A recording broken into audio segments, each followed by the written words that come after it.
welcome to my long-awaited In Defense of Gungrave G.O.R.E video. I feel like this game has been treated very unfairly for almost 2 years now. People will gladly shit on this game, but then praise something like Stellar Blade, which is objectively a worse game. Compared to the other slop that's being released as of late, this game is far better than those, even with its flaws. First things first, I want to talk about the extraordinary gameplay. If I were to describe the gameplay of Gungrave G.O.R.E in one sentence, it would be a third-person shooter with a focus on performance and combat.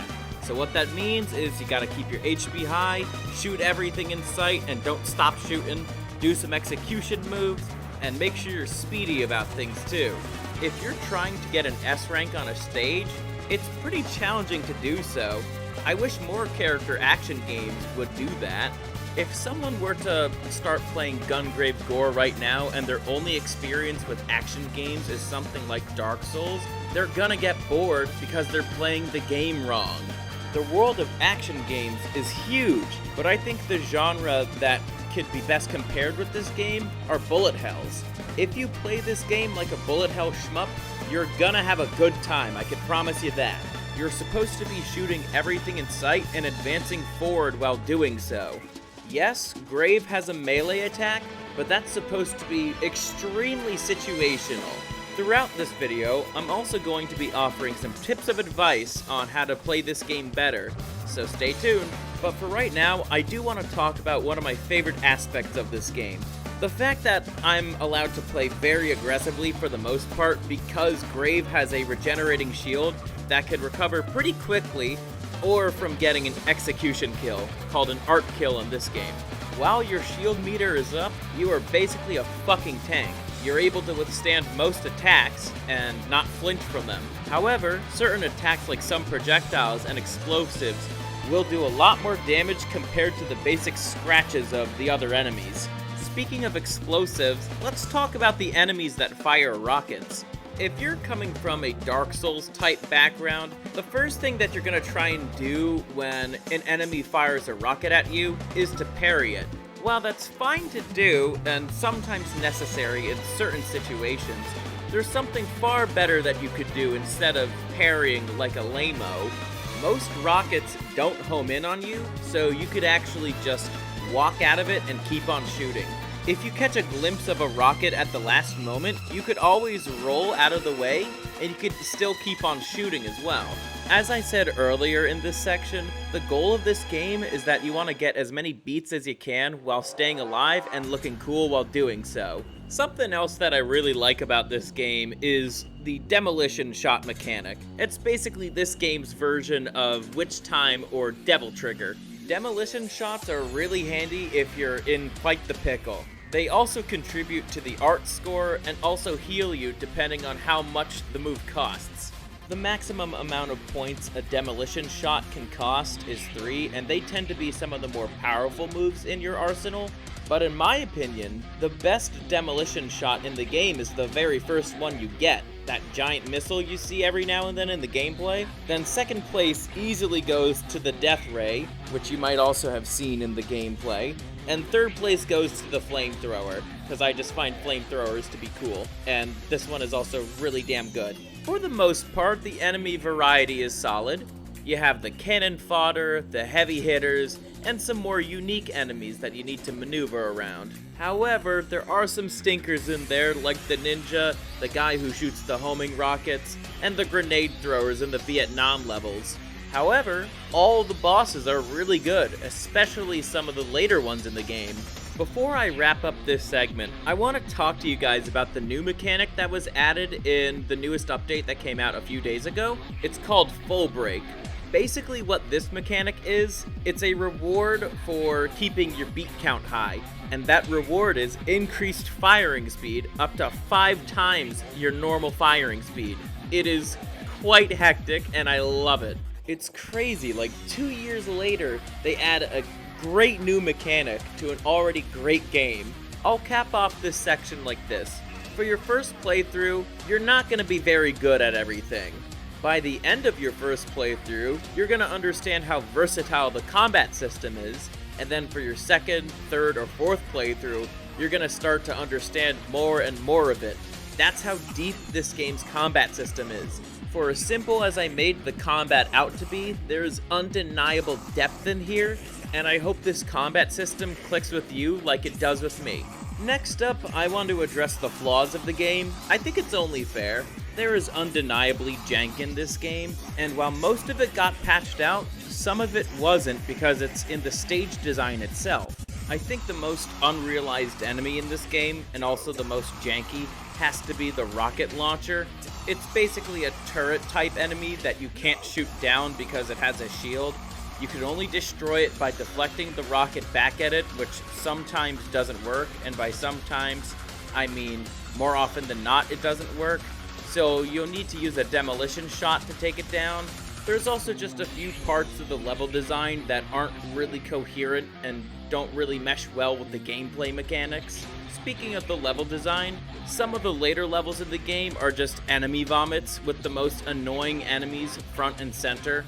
If you want to deal with those enemy vomits effectively, you do have to replay previous levels so you can acquire more DNA points to spend on stat upgrades. Tip of advice, focus on bullet damage, HP, shield regeneration, and then demolition points.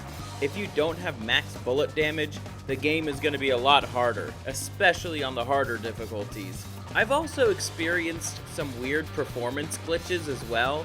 Then again, my computer is not the most optimized in the world, but even if you're on a more modern machine, there's still going to be some weird performance issues. When the recent update came out, I also noticed some more problems with optimization. So, future Scurvy, remember to lower the graphics settings on the game. Depending on who you are, you might consider this a flaw, you might also consider it a strength. But the game's story is kind of forgettable. It largely takes a backseat to the stellar gameplay. That being said, I highly recommend you take a look at the Gungrave anime. To me, it's one of the best animes I've ever seen.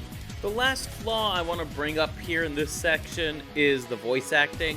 I have a feeling for most of the English cast, English is their second language, with the exception of a few characters, notably Gonpo and Quartz. But it does remind me of the older days of gaming, so take that for what you will. Let's move on to the reasons why you should buy this game right now, even as you're watching or listening to this video. Compared to other titles on the market, third-person shooters included, it's a very unique title. It's a game with a surprisingly deep combat system that encourages repeat playthroughs, something that's also pretty uncommon in the industry today. I'm a gameplay first kind of guy, and this game triggers my dopamine receptors like nothing else. The sound design team should really pat themselves on the back, not only for the crunchy and snappy sound effects, but also the stellar music too. But I really cannot emphasize enough the gameplay first approach. More and more games are forgetting that they're supposed to be video games first. Too many games are just interactive movies with no real gameplay loop and pointless padding. It very much ignores a lot of the bullshit trends that the industry has been embracing as of late and just does its own thing. And that I also find to be really admirable. And because I talk about politics as well on this channel, the game is not woke. It's not scared to show off badass guys and sexy women. It's a shame that this game got shat on by normies and games journalists, but in my opinion, I think it just shows how trash their tastes are. I'll explain what I mean in the next section. Now, I've already made a video describing why Stellar Blade is a mediocre title, along with a lot of others, but from my observations, that game has the issues that people perceive Gungrave G.O.R.E to have. Yet that game gets praised even though it does the bare fucking minimum, while Gungrave gets shit on for trying to be unique. Gungrave G.O.R.E's combat is well thought out and versatile, while Stellar Blade is static and shallow.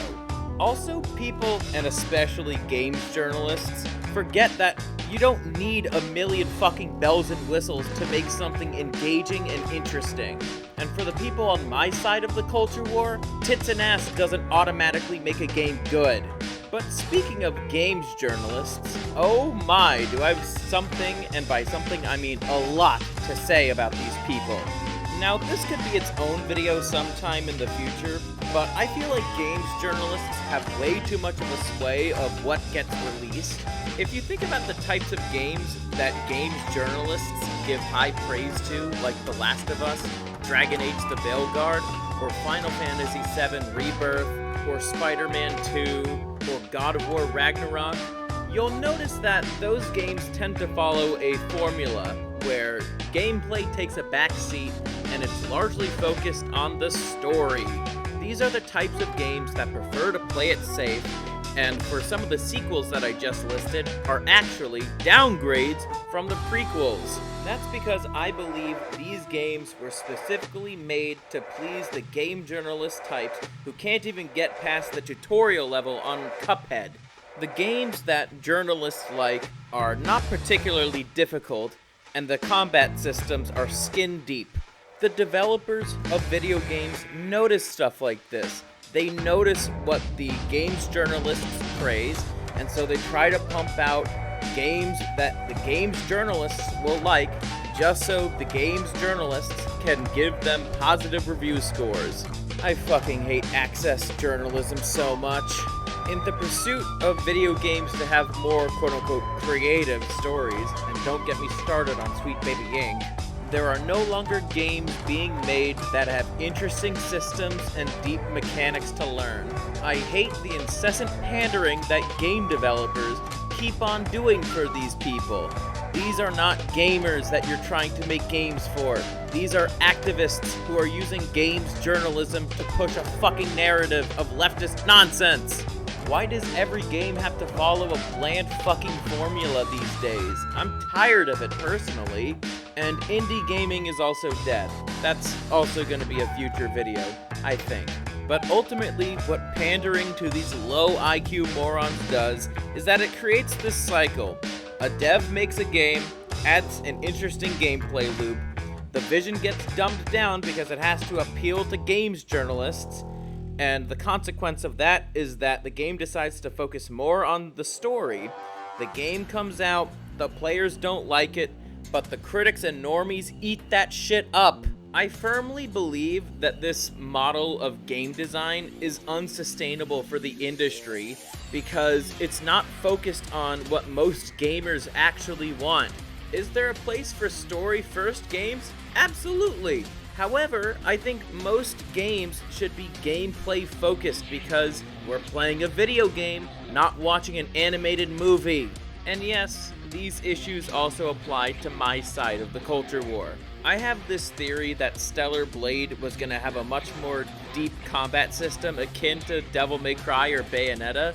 However, because games journalists don't like those types of games, Shift Up decided to dumb down the game. I think this theory of mine can also apply to action games at large. I think a lot of people just don't want to be bothered to learn an interesting and deep combat system because they feel like it's a waste of time. One thing that I haven't mentioned is that Gungrave G.O.R.E has no exploits in its combat system. That's really admirable to me because it's solely reliant on your skill as a player. The biggest reason why I won't buy Elden Ring is that the meta is all about how many exploits you can use in a combat encounter. That does not sound like fun or skill-based combat to me. It's not just an Elden Ring thing too. There's a lot of modern games that have these unintended exploits that just take the fun out of everything. Quick aside, if the game is that broken, an exploit can actually make the game more fun. However, that does not devalue my argument. If a casual is required to learn these exploits when first booting up the game, that's a sign that the game is clearly unpolished and needed more time in the oven, or the vision was just too ambitious. In action games, the game should be providing you with all the necessary options you need to get through any circumstance the game throws at you. And yes, I know, speedrunners are gonna speedrun, but my points still stand.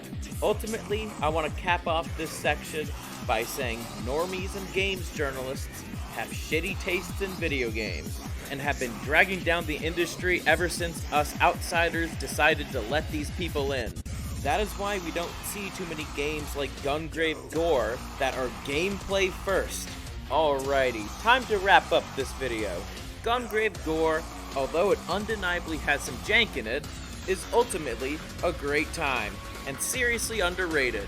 I hope the points that I made, as well as the gameplay you saw throughout the video, was enough to convince you of buying this great game.